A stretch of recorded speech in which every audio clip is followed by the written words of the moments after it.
Om, salam sejahtera buat kita semua. Perkenalkan, nama saya Benyamin Mokat, asal SMA Negeri 2 Muramuntai, Kecamatan Muramuntai, Kabupaten Kutai Kartanegara, Kalimantan Timur. Saya sebagai mahasiswa PPG B3 Institut Agama Kristen Negeri Ambon. Dalam hal ini saya akan melaksanakan video UKIN. Selamat menyaksikan.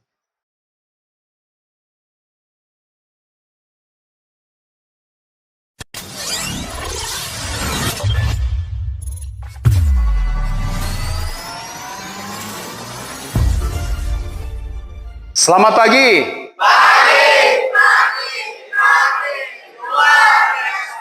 Shalom.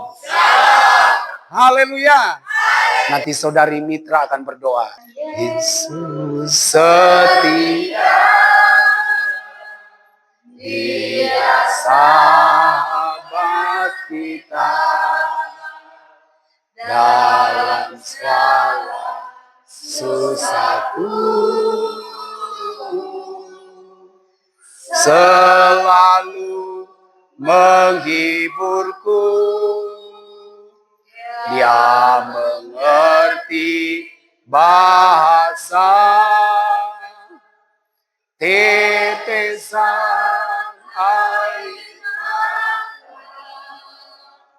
waktu badai mengamuk dan gelombang menyerang.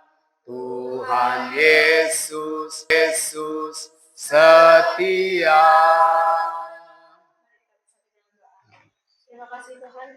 Sekarang Bapak absen ya. Aprilia,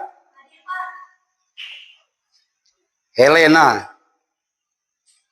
Jadi bersyukur kita sudah hadir pada saat ini. Keyakinan kita hari ini, apapun yang kita kerjakan dalam setiap materi pembelajaran kita berkeyakinan ada pertolongan Tuhan yang luar biasa, yaitu mujizatnya yang memberikan kita tuntunan, membuat kita mengerti dan memahami tujuan yang kita pelajari hari ini. Itulah merupakan halnya yang kita inginkan dalam kelas kita, sehingga terjadi kemenangan di tengah-tengah setiap pembelajaran kita yang kita pelajari hari ini. Terima kasih. Dan hari ini Bapak mengingatkan dulu atau bertanya kepada dua murid, yaitu pertama kepada saudari Mitra,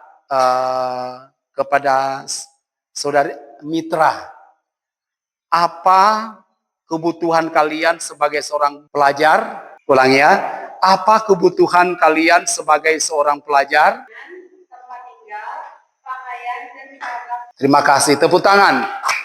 Kedua, Bapak berikan pertanyaan pada Olivia. Bagaimana kalian meneladani Yesus yang bertumbuh dalam hikmat, kedewasaan, dan kasih? Kita mengamalkan pengampunan kepada sesama kita, apalagi saat mereka berbuat salah kepada kita.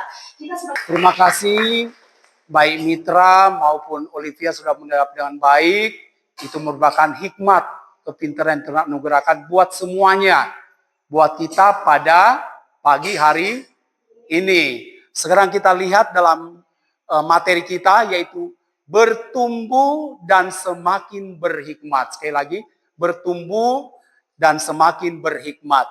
Kita lihat tujuan pembelajaran. Pertama, peserta didik. Peserta didik mampu memahami arti pertumbuhan iman dalam Kristus. Kedua, peserta didik mampu menjelaskan makna hikmat menurut Alkitab. Ketiga, peserta didik mampu meneladani Yesus yang bertumbuh dalam hikmat, kedewasaan, dan kasih.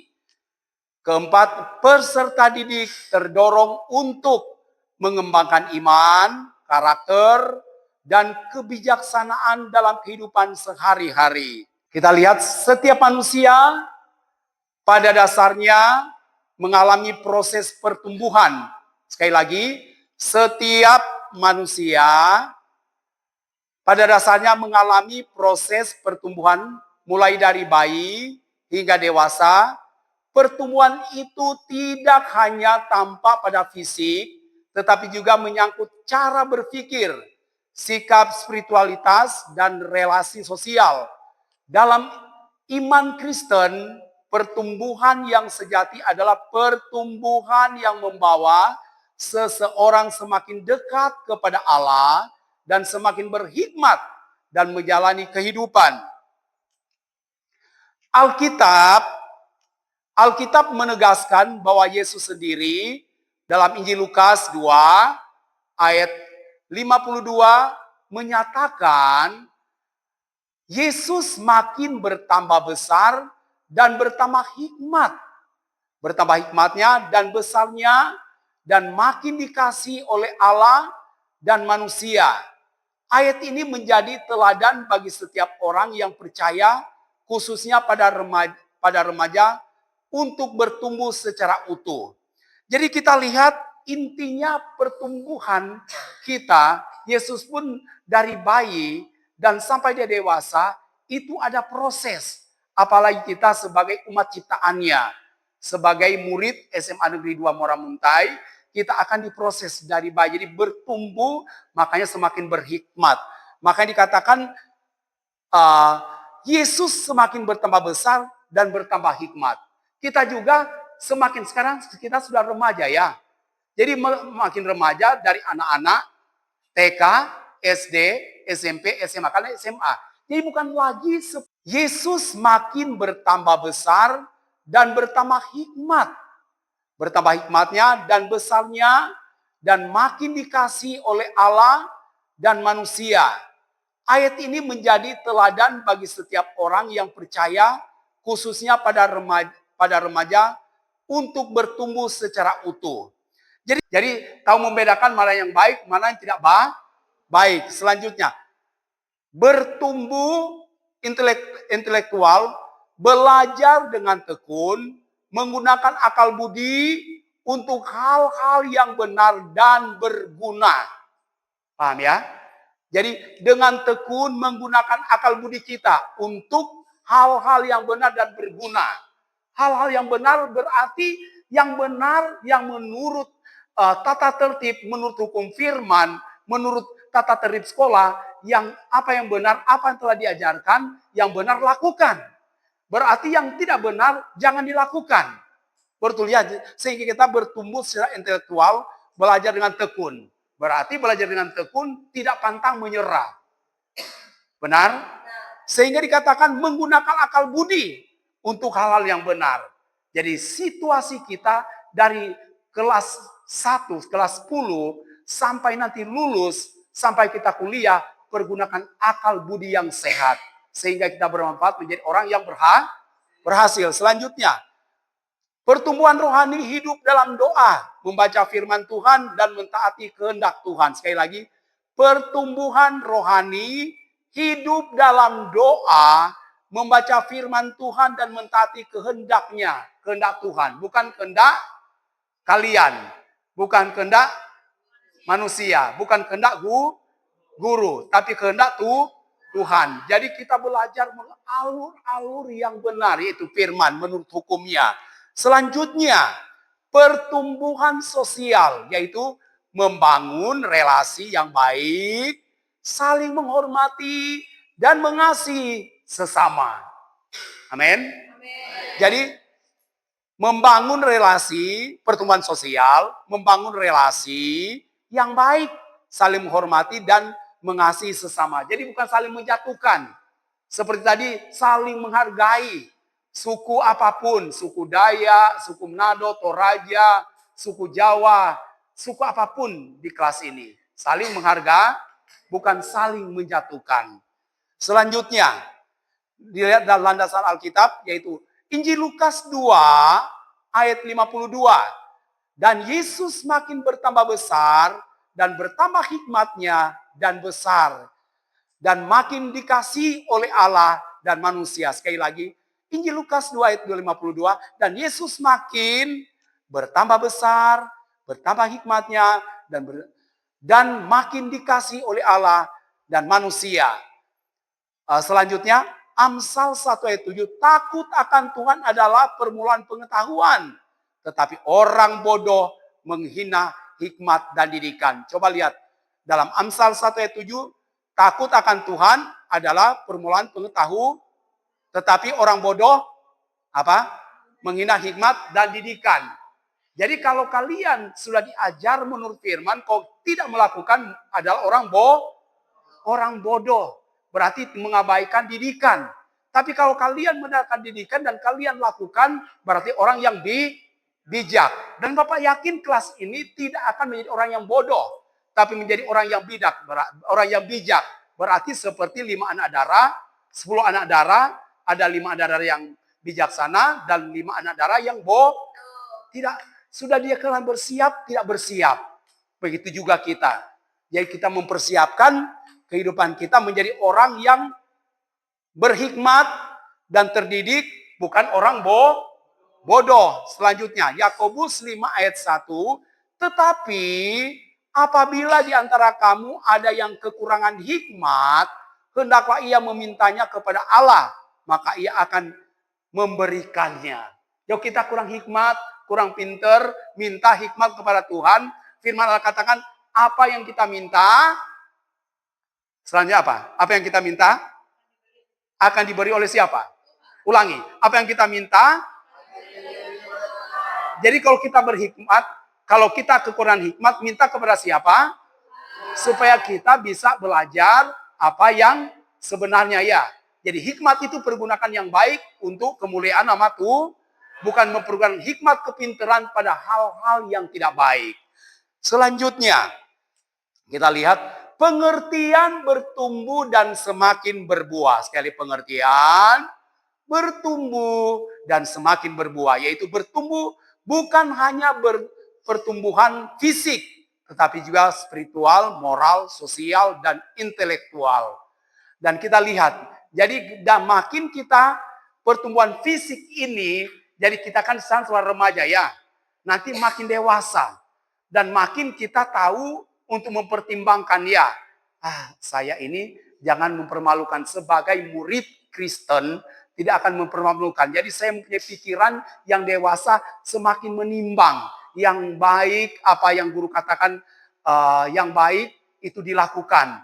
Kalau tidak baik, tidak dilakukan. Dan tidak ada guru yang mengajar yang tidak baik. Semua baik menurut aturan firman. Kedua, hikmat yaitu kemampuan untuk membedakan yang benar dan salah, baik dan jahat, serta mengambil keputusan yang sesuai dengan kehendak Allah. Hikmat bukan sekedar pengetahuan, tetapi pengetahuan yang dipraktekkan dengan benar. Jadi hikmat pengetahuan itu dipraktekkan dengan benar. Bukan hikmat pengetahuan yang Tuhan anugerahkan, yang kita tadi kan sudah dikatakan. Siapa yang kurang hikmat meminta. Setelah Tuhan berikan hikmat kepintaran, pergunakan pada yang baik. Jangan salah pergunakan. Kalau salah pergunakan, apa yang terjadi kira-kira? Kalau salah pergunakan hikmat kepintaran, apa yang terjadi? Coba. Menghancurkan masa depan. Selanjutnya, kita lihat teladan Yesus dalam pertumbuhan. Hikmat, intelektual, dan rohani. Pemahaman yang benar akan firman Allah. Perawakan fisik dan kematangan, yaitu kedua, pribadi.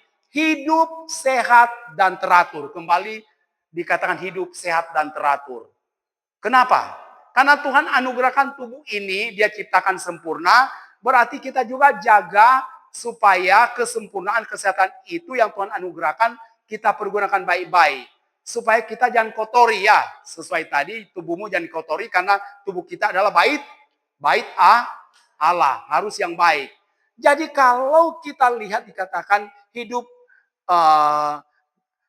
pemahaman yang benar akan firman Allah, perawakan fisik dan kematangan pribadi, hidup sehat dan teratur ini sekali lagi hidup sehat dan teratur itu Tuhan anugerahkan supaya jangan kita menyanyiakan kesehatan itu.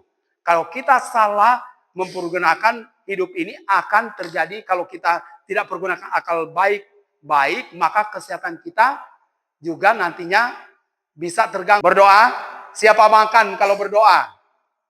Siapa yang bangun pagi berdoa. Jadi harus ya memahami, yaitu rajin berdoa, membaca Alkitab, dan selanjutnya mengikuti ibadah. Makanya ada catatan khotbah ya. Ada catatan khotbah. Jadi gereja rajin berdoa, ada catatan khotbah, ditandatangani, dan dibawa itu sebagai tambahan tugas. Selanjutnya dikatakan karakter, yaitu jujur, disiplin, rendah hati, bertanggung jawab. Bapak tekankan sekali ini. Yaitu karakter, yaitu berbicara, jujur, disiplin, rendah hati, bertanggung jawab. Tahu ya semua kalimat ini. Jadi jujur, disiplin, rendah hati, bertanggung jawab. Saya kira semua kita bersyukur. Jadi pada dasarnya apa yang Bapak telah sampaikan tadi dari poin-poin itu, apa yang Bapak yakin kalian semua bisa mengerti. Bisa mengerti. Sesuai dengan tema dan juga timeline yang aku buat. Berikut adalah 6 aspek kedewasaan. Nah, apakah kamu sudah dewasa? Kalau berbicara tentang dewasa, kadang orang beranggapan bahwa dewasa itu diukur dari umur yang lebih tua. Tapi sebenarnya kedewasaan seseorang tidak dipengaruhi oleh umur saja. Banyak aspek dan juga banyak bentuk yang membuat seseorang itu menjadi dewasa. Ada yang umurnya masih muda, tapi pola pikir atau mindsetnya sudah dewasa. Ada juga seseorang yang umurnya sudah tua, tapi pola pikir atau mindsetnya masih seperti anak-anak.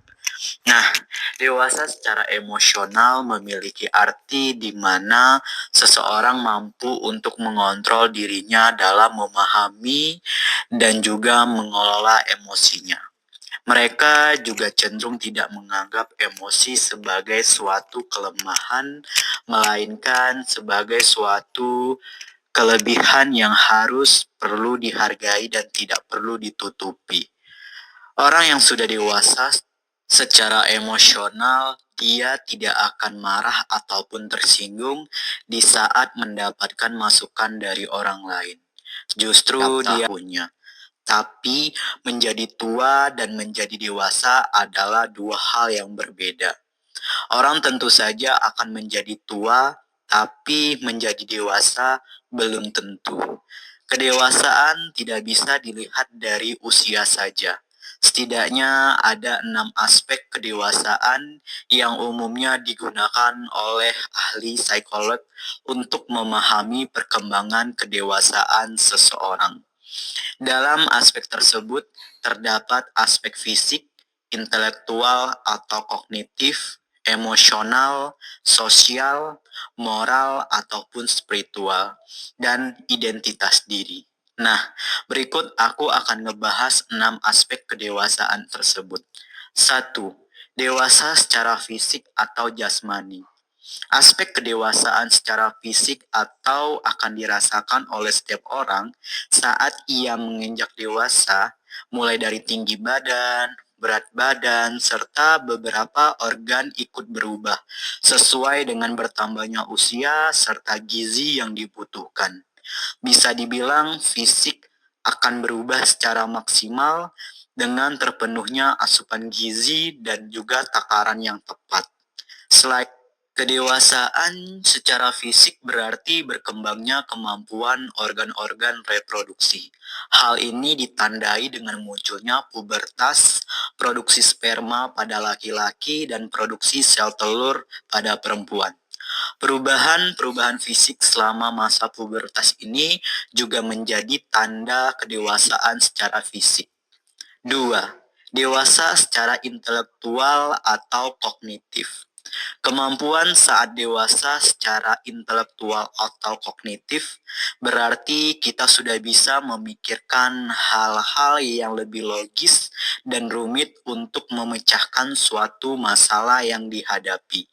Pada tahap kedewasaan ini, kita akan merasa ganjel dengan hal-hal yang sulit dipahami, sehingga kita berusaha untuk mencari tahu dan menggunakan kapasitas otak kita untuk memahami lingkungan sekitar. Tapi menjadi tua dan menjadi dewasa adalah dua hal yang berbeda.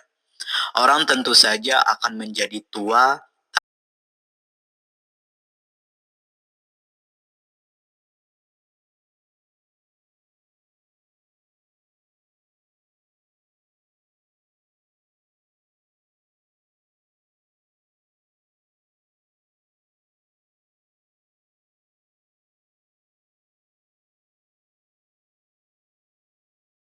Masih semangat?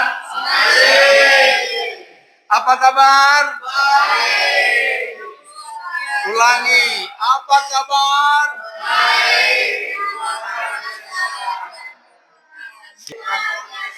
Karena Tuhan dahsyat.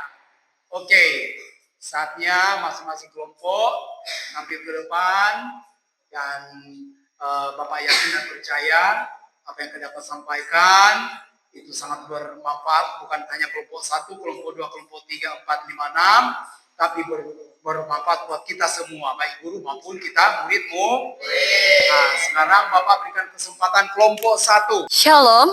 Shalom. Haleluya. Haleluya.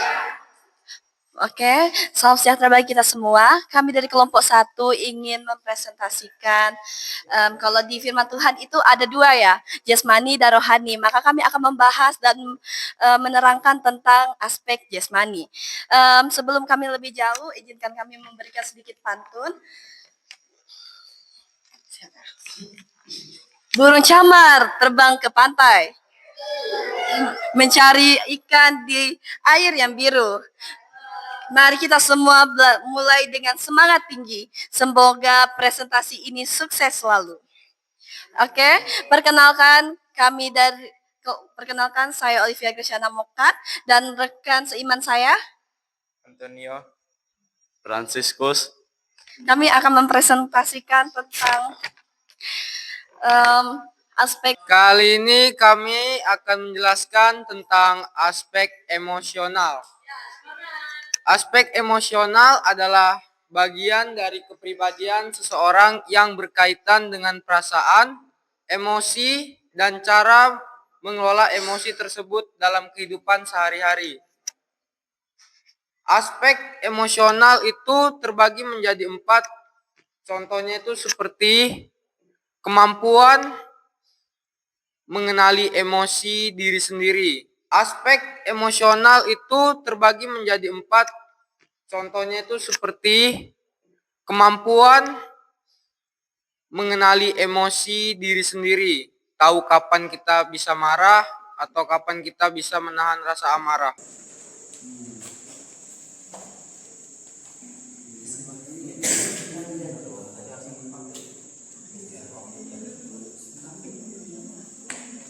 Shalom semuanya. Shalom. Di sini kami akan mempresentasikan hasil tentang aspek sosial yang dibacakan oleh Mitra. Aspek sosial adalah kemampuan untuk menjalin hubungan yang sehat dan saling menghargai dengan orang lain, serta mampu menempatkan diri dan berinteraksi secara positif dalam masyarakat. Jadi aspek sosial itu bukan cuma kepada diri sendiri ya, itu harus sama kelompok, orang lain, dan teman-teman atau siapapun itu. Kita juga harus bisa bersosialisasi, bergaul, tidak boleh menyendiri, terlalu menyendiri gitu.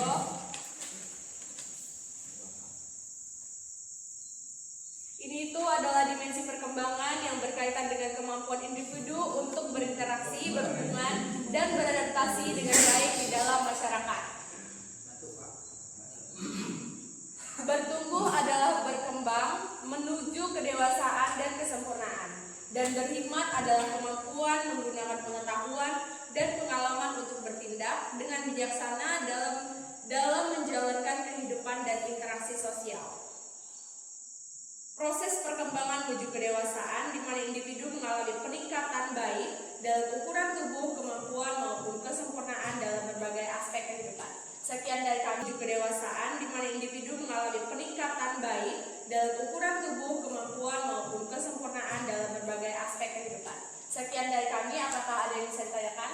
Silakan.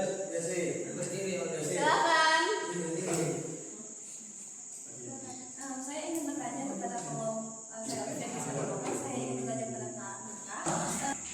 Ingat masa depanmu, ingat keadaan orang tuamu. Jadi kita sampai saat ini karena kasihnya kita kuat. Kita sempat ada karena orang tua yang telah berkorban.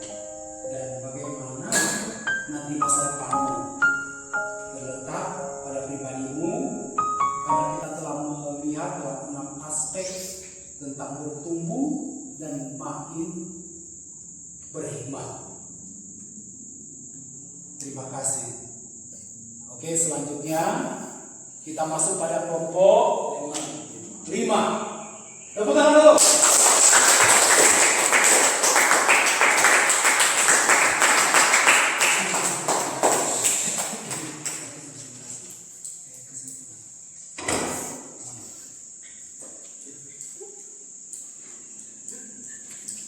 Terima kasih. Jadi dalam terima kasih. Jadi dalam enam aspek yang telah dipelajari, intinya bertumbuh dan makin berhikmat. Bapak minta salah satu juga siswa untuk mewakili bisa menyampaikan kesimpulan sejarah dari aspek 1 sampai aspeknya yang ke-6. Persilakan untuk mitra. Secara keseluruhan, 6 aspek ini saling berhubungan untuk membentuk pribadi yang seimbang, matang, dan berkarakter, baik dalam kehidupan pribadi maupun sosial. Kesimpulan utamanya adalah bahwa kematangan sejati seseorang dicapai melalui perkembangan yang seimbang dan menyeluruh di semua aspek kehidupannya, bukan hanya satu tapi seluruhnya. Terima kasih. Tepuk tangan.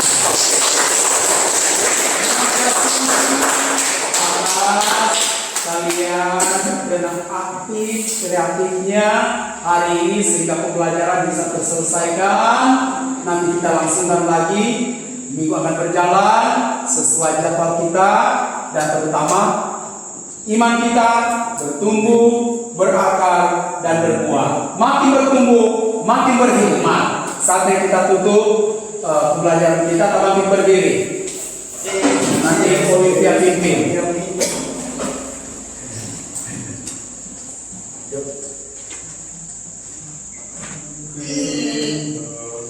Ya, untuk materi berikutnya yang belum terselesaikan nanti lanjutkan, dan kami yakin semua materi itu akan bermanfaat untuk menjadi pegangan buat anak-anak atau murid-murid siswa-siswi Kristen di SMA Negeri 2 Moramanta ini. Terima kasih. Amin.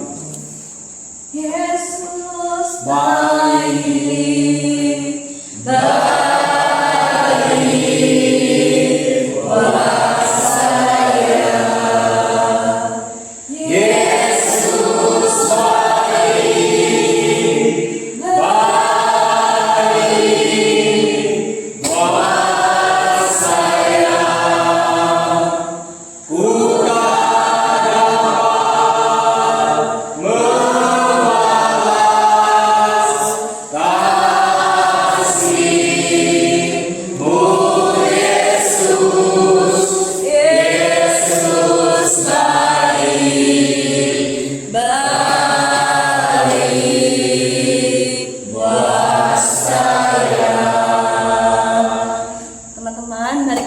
dalam doa. Terima kasih Tuhan telah memberikan kami dosa-dosa kami Tuhan. Tuhan telah memberikan kami hikmat pembelajaran pada hari ini Tuhan. Memberkati kami ya Tuhan, semakin bertumbuh dan semakin berhikmat menjadi remaja dan pemudi yang luar biasa ke depannya Tuhan. Tumbuhkanlah kami ya Tuhan hikmat kebijaksanaan. Tuhan selalu memberikan juga kami pintaran dalam setiap apapun yang akan kami lakukan ya Tuhan.